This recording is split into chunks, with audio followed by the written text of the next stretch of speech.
Hello, good morning. I got my coffee. It's just a little after 4:30 in the morning here. I'm reminded of those hard-working farmers in South Australia and Victoria in Australia. And I think of the early morning drives between Ballarat and Adelaide. A long trip. But when you're driving early in the morning and you look out from your car as you zoom past the big wide yonder, so much of South Australia and Victoria is cropland. Corn, wheat, maize, hundreds and hundreds of acres being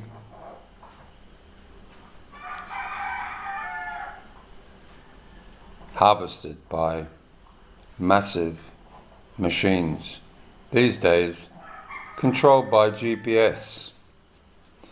And the farmers with their $1 million machines set the machines up on the corner of their paddock, so to speak. Hundreds of acres.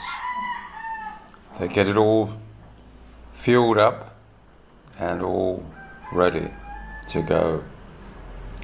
The reason they do that is because it's important to bring the crops in before they spoil.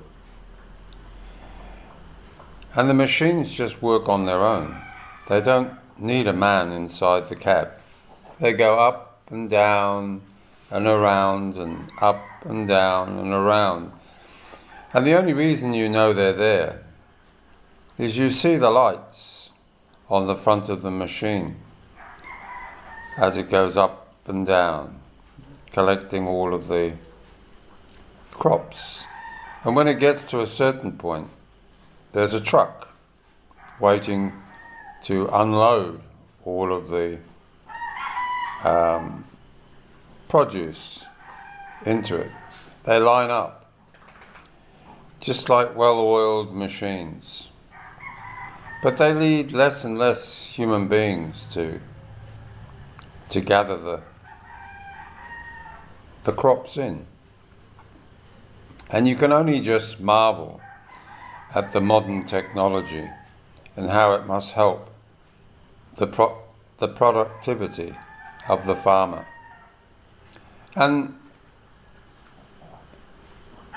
I suppose he has to worry about making his payments to the bank. He has to worry about getting his produce to the market.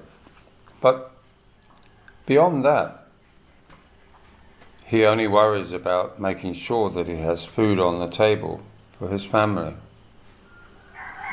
All of those things are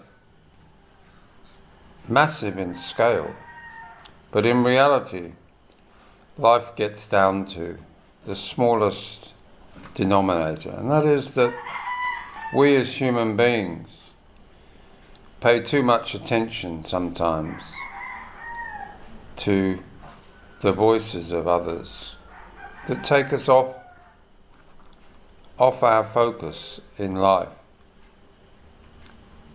Some of you might not get my message even here, but it's important not only for you to understand, but for me also to understand that there are those that try and distract me, take me off my GPS, make me feel inferior, uncertain as to what my purpose is. And you're right, I shouldn't let people confuse my issues. If I'm true to myself and I try and get my point across to you, then I'm doing what I should be doing. And those that try and distract me in my journey, in my path, are just that, distractions, and I shouldn't let them worry me.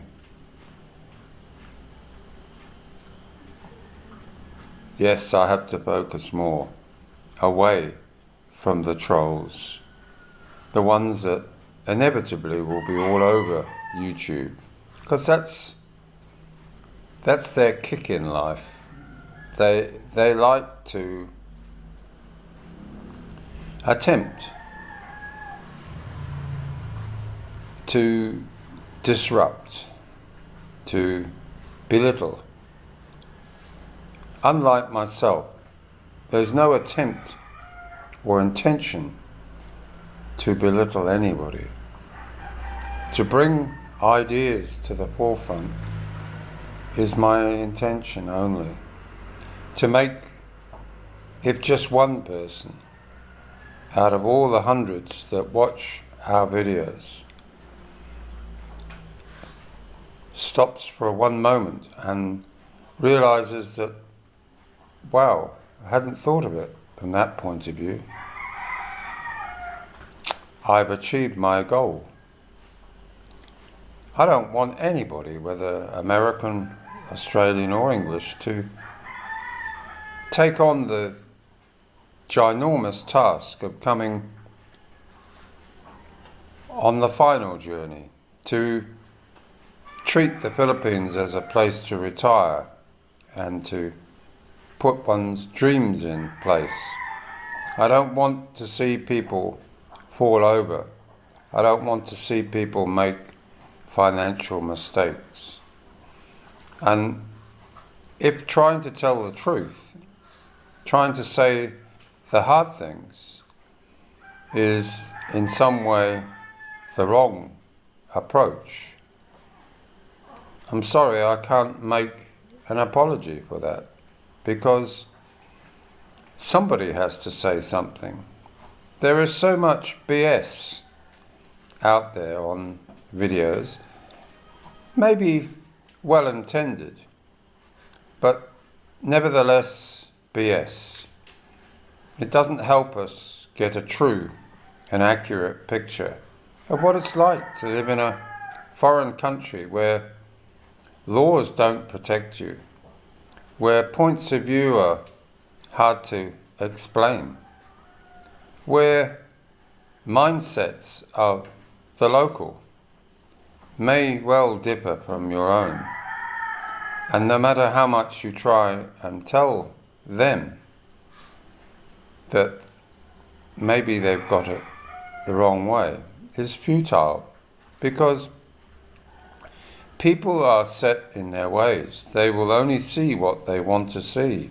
What effectively, if it ain't broke, why fix it? And that's the mindset that many of us have to deal with. I'm always conscious, I believe, of how my thoughts can be interpreted, how they should be interpreted. But unfortunately, they never will always hit the right mark for everybody. Sadly, Filipinos just don't understand us. And rightly so, we really don't truly understand from where they come from. We can do our best to try and understand, but we're never truly going to see it from inside their set of shoes. If we're thinking the right way, we should always try and to put our best foot forward. Try and explain to them. But if we just can't get it across to them, then that's it. We can't. We just have to move on. Move on in the sense that, oh well, smile and just agree to disagree, even if you don't say it, because it won't change. We're not here as foreigners. We can't come to a country and expect to change things. We have to become a chameleon, not a comedian. Well, that helps, sense of humour. But we need to be able to adapt ourselves to the way, I suppose, they think. And if you really think about it, that's not that hard to do.